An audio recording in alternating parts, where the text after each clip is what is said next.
for Tim Reeves. He knows what's happening there. Gregory Cluze are keeping him informed on what's happening with the occasional look behind. But as Steve said, it's second place at the moment. Schofield and Thomas having a cracking ride, but there's going to be some action soon because it is the Birchalls who are pushing hard. I think they're actually going to have to get a bit physical to get through here, Steve. They are indeed, yeah, they're struggling to get past. They're closing in at a tenth a lap, something like that on the Schofields, but it's not enough as they just clip the grass on the edge there. The Schofield, in fact, Schofield and Thomas have just put in the new lap record a lap or two ago, so they're really on the pace. Don't forget, Reeves and Birchall are both running the World Championship specification standard engines, which they will have to run in this series this year. Rule changes for 2010.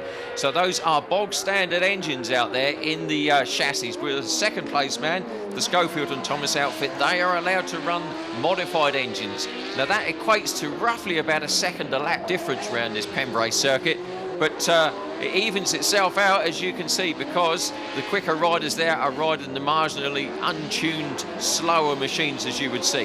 Yep. Further down the order there, we got the 74 Bygrave and Charlwood Suzuki LCR outfit. The number 90s going through as well, which is the Clark and Graham outfits. The rest of the outfits piling through there. There's an awful lot of action going downfield, but it's the front we're concentrating on. The front three still there the same at the moment. And Schofield and Thomas, they're having a blinding ride. They're just holding their position. And well, it has to be said, if the Birchalls are going to come through, they're going to have to fight their way through and go the long way round. They are indeed, yeah. The front two, of course, is also worth remembering, are on Yokohama tyres. There's been a big tyre battle here at the abrasive circuit. The Birchalls have been developing the Avon tyres, and unfortunately, one of the problems they've been finding is that they've been fading away just beyond half distance. So maybe the Birchalls having a few problems with tyres in this race.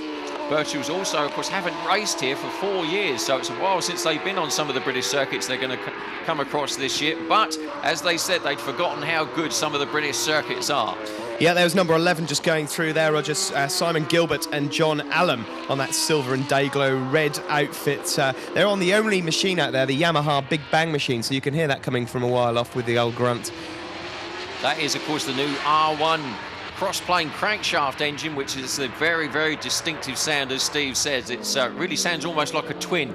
But look, there's a move at the front. In fact, how good is that? We've got Schofield and Thomas actually dive inside. Reeves and Cluze left a big, big gap there in the inside there, but straight away they're back through there as the tyres are starting to go off a little bit, Steve, I think. You can see that outfits are moving around a lot more now. And straight away, the Birchalls are through. Just the slightest move offline there allowed the Birchalls to dive through into second place. Now we've got a race because we have the current world champions in second, chasing through the three-time world champion Tim Reeves at the moment on the 77 outfit. Let's see what they can do. A clear track now in front of the Birchalls. Can he get on course with Tim Reeves and Gregory Cluze? We see, well, we got a race now. The back markers are starting to get lapped. Will they have a part to play? They may well do. Look out for blue flags being waved by the marshals, because that will tell the slower guys to look out, because the quick boys are coming through. But at the moment, Reeves and Cluze will get the signal. They'll get the hurry up to tell them that Birchalls are through to second. And look at Birchall, the number one in second. The outfit's snaking as it comes into turn one there. They're braking so hard. We're counting down towards the end of the race, and now we have the two big hitters, the World Championship contenders for 2010, both of them out there at the front. This is why we've been looking forward to this series. We have some of the best riders in the world here racing the Euro Series, the British Battle of Britain this year. All the way through the field, we have outfits still going for it further down. We had the number 4 there of the Pottingers, and bang, straight away Birchall's gone. Look at that, spun out. The Birchalls have gone out. They've managed to hold it on, but straight away, that is it. Their challenge for the lead is gone. Both going for the same piece of land again, and now we have a clear lead at the front there for Tim Reeves, and back into second place. Now, he must think all of his birthdays have come at once. It is Schofield and Thomas on the number 15. Well, what happened there, Steve? Well, to be honest with you, the Birchalls have been looking a little bit out of shape. I think they could sniff the rubber of Reeves in front of them. They just came off and about to head into Honda Curve, and I think they just clipped the grass there and spun it back round. But hats off to him for getting it back on the circuit and remaining in third place. Well, Reeves and Gregory Cluze, they've got it all on their own now, cruising round just out the last few laps, but it has to be said, Schofield and Thomas, they hung in there. Their outfit was starting to move around a little bit. They've hung in there, and they are on course for a fine second position on this first race of the day. Another lap is clicked off in the sunshine as they head off down into turn 1 again. As we say, the pole position time just under the minute mark for our pole sitter here, Tim Reeves, at 59 seconds. So that shows you how quick it is, Randy. Everyone else just over the minute mark. But the tail enders, now there's a lot of riders out on this circuit, so we're bound to get into traffic as it goes through there. Reeves at the moment is making the best job of that and has got through the traffic. Second place is being held up significantly, though. Schofield and Thomas having a look over their shoulders just to see where the Birchalls are. But meanwhile, the number 3 of James and Morgan is in third position. So Birchall's gone back to 4th place as we speak.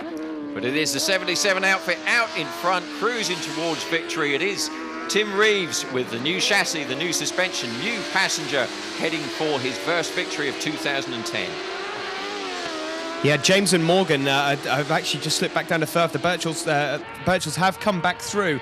James and Morgan, by the way, are running a 16-year-old chassis, so they're doing remarkably well to be up in the top 5. 16 years old. There's probably some of the passengers aren't that old out there. It's amazing. 16-year-old chassis, but it's doing the job out there. But at the front, it's not 16 years old. It's brand new. Everything on this outfit there, the 77. Resplendent, as we say. The only problem they've had so far is that the van is probably not as brand new as the outfit, because that did break down on the way to the circuit. But if they win here, they'll be able to afford to get that repaired. Meanwhile, more action further down. The number 3, James and Morgan, has now spun out. So they were on course for a good result. They've spun out, but thankfully kept everything going. Second place, though, is still Schofield and Thomas. That number 15. Talk about tortoise and hare. They just keep on going. They're clicking off the laps, and they're still sitting in the second position and a clear circuit in front of them. But at the front, brilliant practice, ready for the first round of the World Championship, which is at Le Mans, of course, next weekend here for Tim Reeves and Gregory Cluze as they take victory in race 1. A fine, fine victory for the number 77. Second place, we're looking for Schofield and Thomas, the number 15, but how happy are they, and what a brilliant way for them to start their new year off. It is Tim Reeves and the Frenchman, Gregory Cluze, who take victory in race 1. Yep, they'll absolutely love that, Roger, and there's certainly no love lost between Tim Reeves and the Birchalls either, so they've got one up over on their old foes.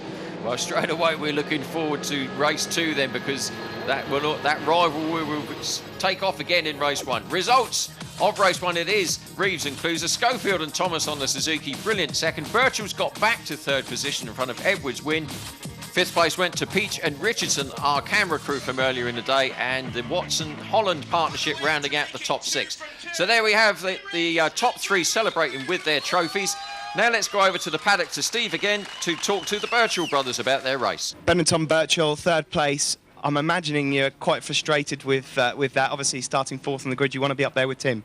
Yeah, well, yeah, definitely. But it's our job to get up there, you know, and that's what we'll do in the next one, I'm sure. We just got a little bit of a slow start. We started to come through, and then we came on the back markers. But on a short track, you expect a bit of that, and it's our job to get through. But no, good result. Happy, one up from yesterday, and we're looking forward to the next one. And Tom, obviously, you're in amongst a few battles there. Schofield and Thomas got the better of you this time. Yeah, they did for this time. But yeah, it's proven to be good, close racing, and you know there's a lot of fast guys out there. So it's a challenge for us as world champions to still get the race win. But you know we mean it, so we'll carry on and be doing well for the next. Anyone you'd like to thank at all, boys? Yeah, massive thank to you know our continued sponsors, Mitchells and Mansfield, and John Lawson's here with us today, and you know it's those guys that help us and help us get ready for the start of the season, and hopefully we're paying them back by getting them some good results, which we will do as the year goes on. So thanks very much. Well done to both of you. Thank you. Thank you. Second place for Alan Schofield and Steve Thomas. A fantastic result for you two. How did you find it out there? Absolutely great. I must thank Ray from SRT for helping us out with the old sponsorship. It was brilliant, otherwise we wouldn't have been here. So it was good. Yesterday's race was fantastic with Steve, and we've had a go with Ben Birchall, and that lot was really good to do. So. And we'll move on to you, Steve. It is great to see you up there with the likes of Reeves and the Birchalls. How are you finding it as a passenger? It's not too bad, actually. I thought I'd struggle a little bit on this pace, but no, we're doing pretty well. So hopefully we'll have a win next time. Well done to both of you. Thank you very much. Yeah. Winners of the first televised race of the year, Tim Reeves and Gregory Cluze. Tim, everything went to plan there. Yeah, real good. We got a flying start and had a few issues with the engine over the weekend. We've changed a few bits and bobs, and it's getting better. Yeah, definitely. That these new rules are definitely making it harder work for us. Running the standard engine, they just haven't got the punch of the big engine. So it's bringing the field closer together, and I think it's what the crowd want to see, really. And has tyre wear been a problem around here today? No, I'm over the moon. My Yokohama tyres are working good, but unfortunately for us, we're desperately in need of a backer, and if we can't find any backing, this will be the only round we do. We have a backer for the World Championship, but unfortunately we can't do both. So unless we can find any help, then this will be the only round we do. Okay, and we'll move on to Gregory. My French isn't brilliant, but do you enjoy Pembrey? Yeah, I'm very happy for the first weekend, and thanks everybody, and thanks my team. Thank you. Okay, well thanks to both of you. We'll see you for race 2. Good job, thank you. Thanks, thank you.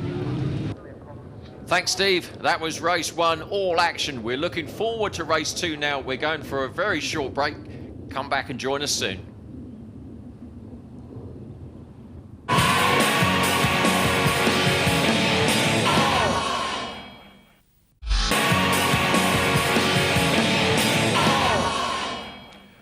Welcome back. Now let's find out some more about the 2010 Sidecar Challenge Series.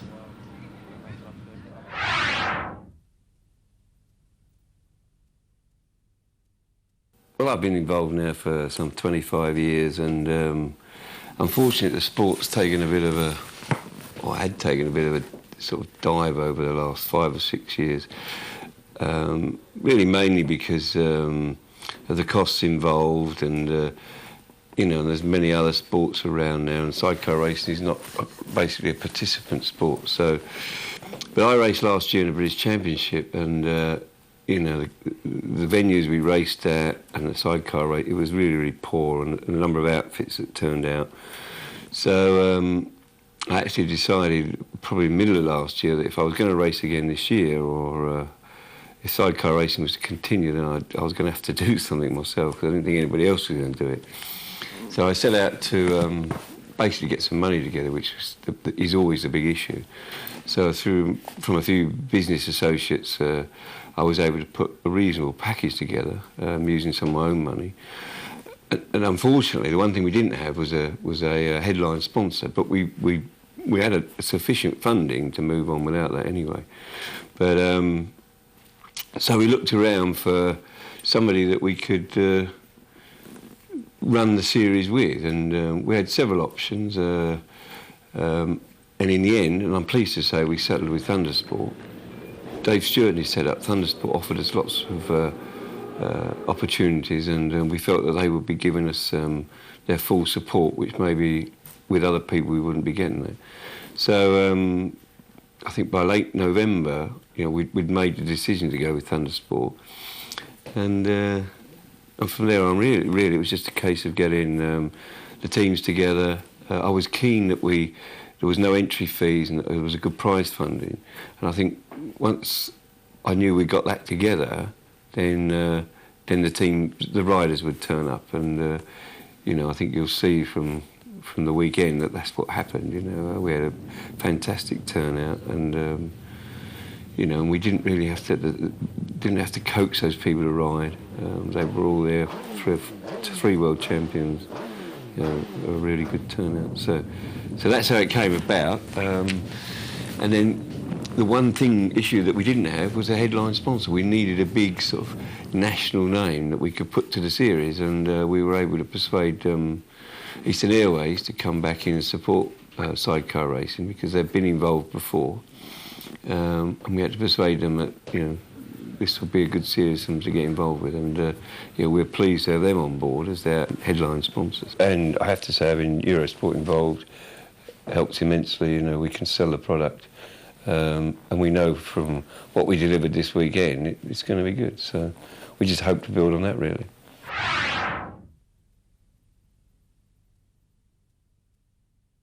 There's a lot of cost involved, and the last 5 years, for sure, the British Championship has been so weak, the venue's so poor, the cost of entry so expensive. The riders weren't turning up, they were just focusing on maybe the World Championship or their local Irish and Scottish